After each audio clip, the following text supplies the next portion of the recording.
Hey, you caught me while I was getting ready to make some dinner. But before I do that, gotta sharpen my knife. Got my trusty work sharp. Let's get down to it, shall we?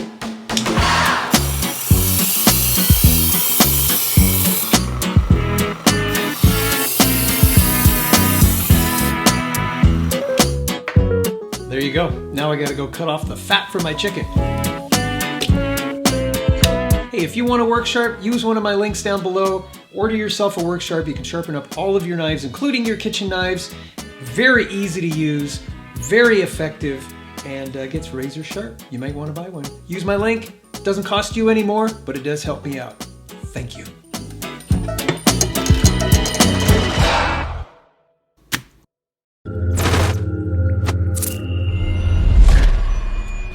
Yeah, all right, well, I got the stuff in the oven. It's getting cooked.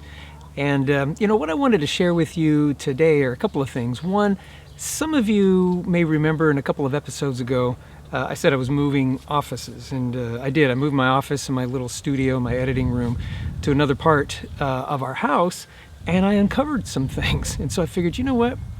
I'm going to do a giveaway. I mean, a real giveaway. All right? I have one of these things. It's a work sharp angle set knife sharpener, and I'll roll in some footage here, and I'll also put a link so you can see the review that I did on this.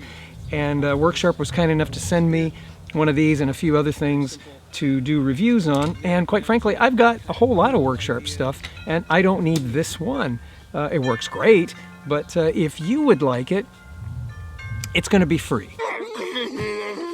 It really is. It probably wouldn't cost more than $5 or so to ship to you. So if you want to help me out that way, that would be great too, and we can kind of work all that out. But go to the contact page on my website and send me a note on my contact page that said, hey, I saw the angle set knife sharpener by Worksharp, mouthful, and I'd like to enter for that. And then what I'll do is I'll gather all those together. I'll do a random drawing. One of you are going to win that, and then I'll just get a hold of you, and then we can kind of work out logistics, where to send it and all that kind of thing. Okay, so a freebie, really, because I don't need stuff cluttering up my studio anymore. And then I've got something else. A number of months ago, we did something with Garrison Grip. Garrison was kind enough to send us out a couple of grips for smaller pistols, and I'll roll in some stuff on this as well, but this is for, I'm trying to read the thing, it's kind of hard to read because I tore it open. It's for a Glock 26,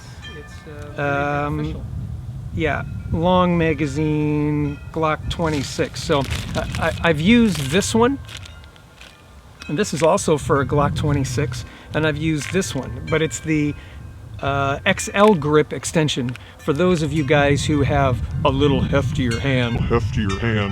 And so I'm not sure which one you want, but I've got it. So if you've got a Glock 26, which is basically a kind of a short magazine, right?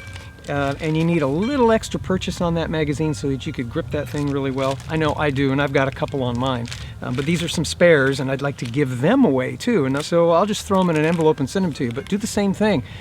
Go to my contact page and let me know that you want this, and then we'll have a random drawing for these as well. Okay, so, and put on the information there, XL grip or grip extension, and then that'll tell me which one. And I've got a third one. Now, I don't own a Ruger LCP 380, but I've got a little grip extension for that as well. Thank you, Garrison Grip. Good stuff, but I want to give this away too. So if you've got an LCP 380, let me know, okay? Same thing, contact page, all of that, and we'll put you down for the drawing, and I'll send you this free of charge. I'm not going to charge you anything for any of this stuff, but if you want to help me out with the shipping, that would be cool too. Again, we'll work that out. Okay, so that was the free stuff. Now let's go into the workshop. Okay, so let's go into the workshop and talk about a couple of things, shall we? All right, well, so a few of you have asked me, how'd we do with this last weather apocalypse thing that happened here in Texas, or actually all throughout the country, but I guess Texas was especially hard hit because it's something that doesn't happen all that often around here in wintertime. And we did pretty well. I think the last time anything quite this cold happened was in 2011. And it got real chilly, and it stayed chilly for a while. The real record, I think, was set back in 1989, if I'm not mistaken, where it got down to, I think, 0 or 1 degree or something like that, and it extended for a pretty good long time. This was much longer than that one, and I think that's probably why some were really concerned. I mean, we all knew, just wait a little while longer and the weather's going to change, because that's kind of how it is around here. But to be that cold and to have things happen like pipes burst and those kinds of things, that risk goes up the longer the things stay colder, and the more water and such is going to freeze and all of that. And let me just say, I think the media really blew things way out of proportion. Now, were there people affected? Were there people out of water and out of power? Yes.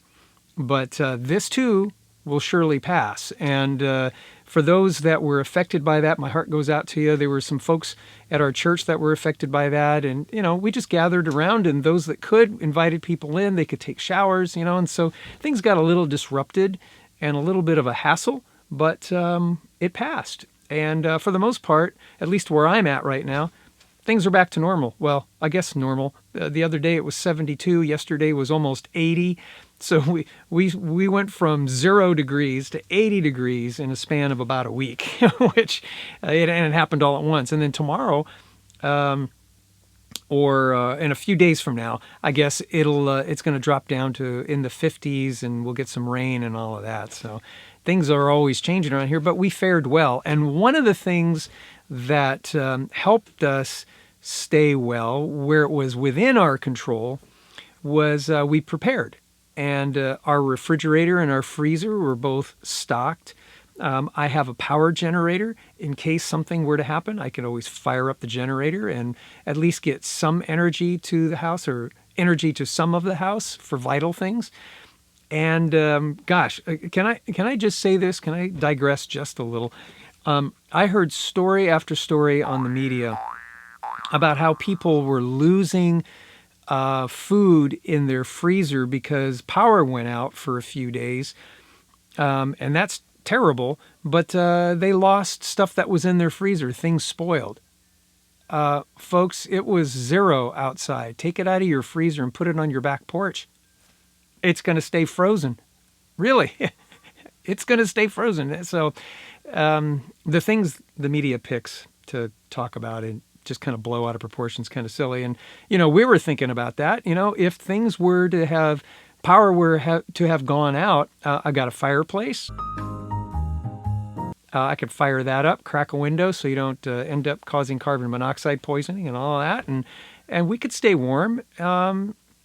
Gosh, there was one report of a gal who, all of her farm animals, because the power went out for her, she brought all her farm animals into the house. Now, I know that's kind of extreme for some people, especially if you're a city dweller, but if your farm animals are freezing, and farm animals do mean a lot to farmers, right? And ranchers. So she had her little goats and some chickens and things like that, and brought them into the house, and they all huddled around the fire, and all of her animals were fine, and she was fine, and her family was fine, because they all kind of huddled together to stay warm. It got cold, but they were fine. So, but our plan was, I'm just going to stick the stuff out on the back porch if the power should go out, and our frozen stuff will be fine. So we had frozen food, or food that was frozen, that we could take out, thaw out, and cook. And so we didn't have to go to the grocery store for a couple of weeks because we were prepared. And that's the thing, being prepared. So I'm encouraging you, when things are going well, prepare yourself, okay? So that when things go a little sideways, it may be distressing, but it's not going to take you down. You know what I'm saying? The other thing was, I have chickens, as you all know, and I got to thinking, man, if it's going to get, because we had about 2 weeks, we knew stuff was going to come down.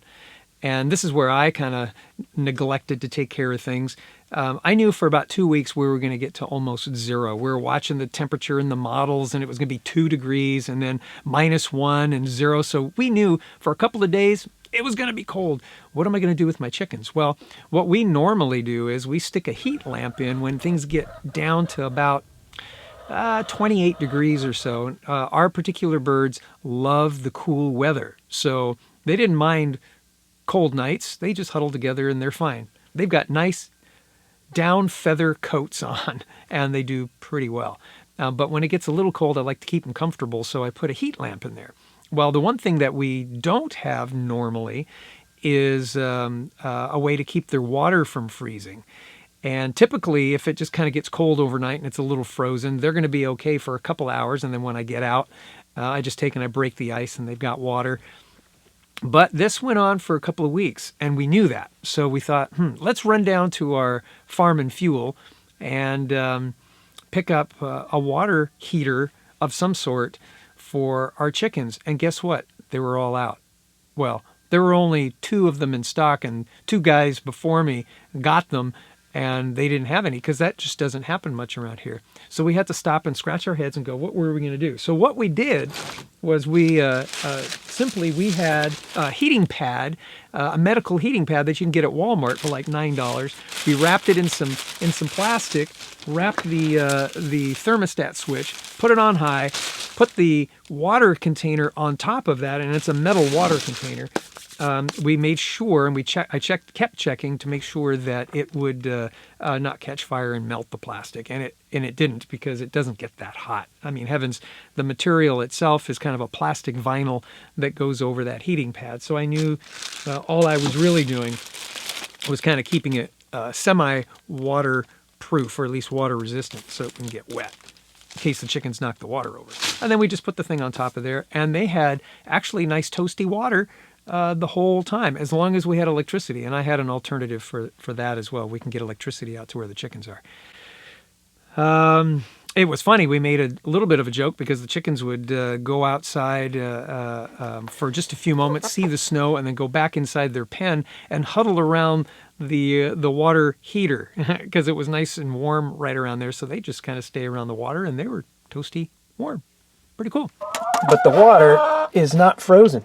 All right. So then the other thing was, here in Texas, when it gets cold, we typically will take one of these things and put it over our outdoor hose bib. You know, the hose bib is here, the valve and all that. And just put this thing on there. It straps on. Pretty cool little thing.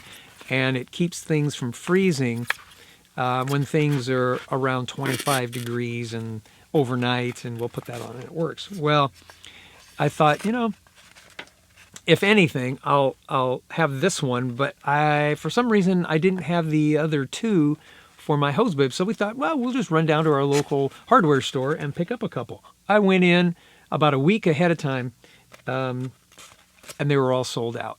Somebody beat me to it. That was kind of funny in a way. So all I did, we had some styrofoam as we were moving offices and moving things around here. I had some styrofoam that was stored for some crafty things that Shootin' Gal likes to do. And so I cut it out, as you can see here, and made a clamshell that could go around the hose bib. And then I just put packing tape and packed it and shoved it up against the wall. Things stayed fine. No burst pipes. So a little bit of ingenuity, a little bit of work, and we were just fine. Be prepared, folks, and maybe in advance, like I say, fair weather time, get things worked out so that when the things go weird and sideways, you're not like me at the last minute having to cut up styrofoam from a project that we were going to do that we're not going to do now, but it's our new hose bib cover, so you're not doing that kind of thing at the last minute. And again, we had 2 weeks. That's it. That's all I wanted to share with you today. I know a few weeks ago, I said we were going to do something with fire, and it's coming. I really promise. Okay. I just figured I'd get this out of the way because I've had so many questions, and I'd let you know what we did. All right. There you go. Don't forget to do the giveaway. I've got those items that I want to give to you, and they won't cost you a penny.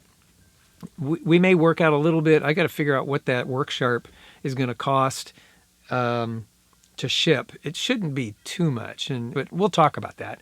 And then the other two things, I'll just stick it in an envelope and send it off to you. So send me a note, a message via my contact page.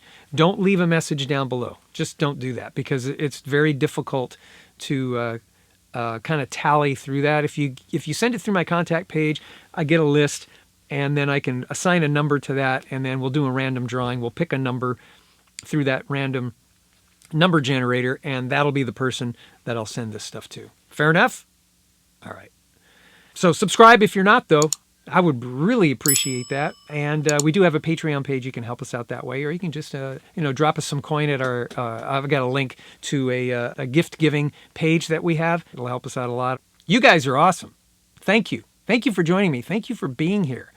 I hope everything is all right with you. We did a check-in Tuesday. We'll continue to do check-in Tuesdays. I want to make sure you guys are doing well. And we had the Snowpocalypse thing happen, and you guys said you were doing fine, and that was good. And some of you did send me some email, needed some prayer.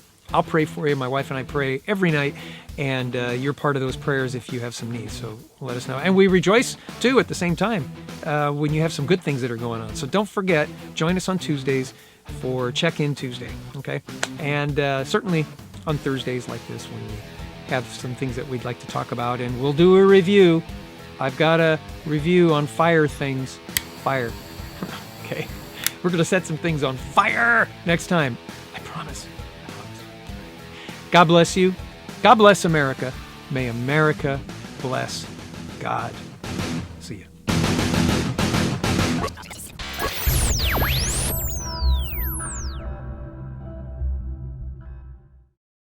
And the answer, my friend, wow, is blowing in the wind. I even have a windsock on.